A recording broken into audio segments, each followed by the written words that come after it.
Bueno, la propuesta era de reflexionar sobre qué es el uso poético de la ciudad, es decir, no desplazarse en la ciudad por motivos prácticos o funcionalistas, pero para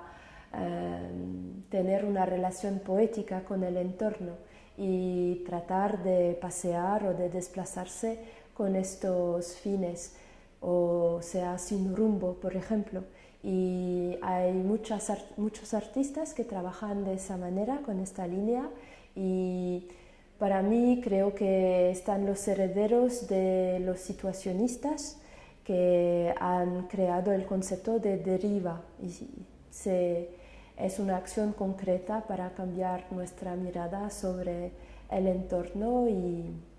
renuevar nuestra relación a lugares del cotidiano que acaban por ser un poco aburridos a veces, pero creo que si acaba así es porque no sabemos cómo construir otras maneras de vivir este entorno.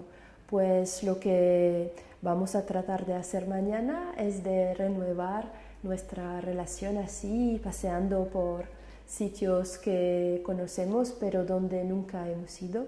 aunque sean muy al lado.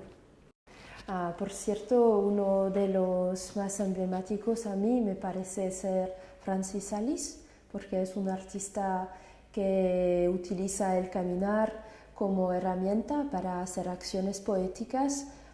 paseando por la ciudad. Había él y también he hablado del grupo Stalker, que es un colectivo que lleva a grupos de gente en zonas donde nunca te esperas a encontrar gente. Justamente toda la propuesta es esta, de atravesar sitios donde normalmente no tendrías que encontrar peatones. Para mí, más que todo, es un punto de partida, y a partir de esto me encuentro con situaciones de las que no me esperabas, y es así que me da el sentimiento que estoy descubriendo nuevas realidades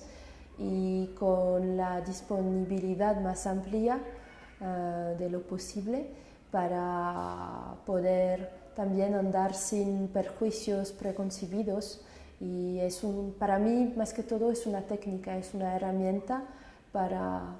también para mí renuevar mi propia relación con los territorios en los cuales luego investigo o estoy construyendo proyectos.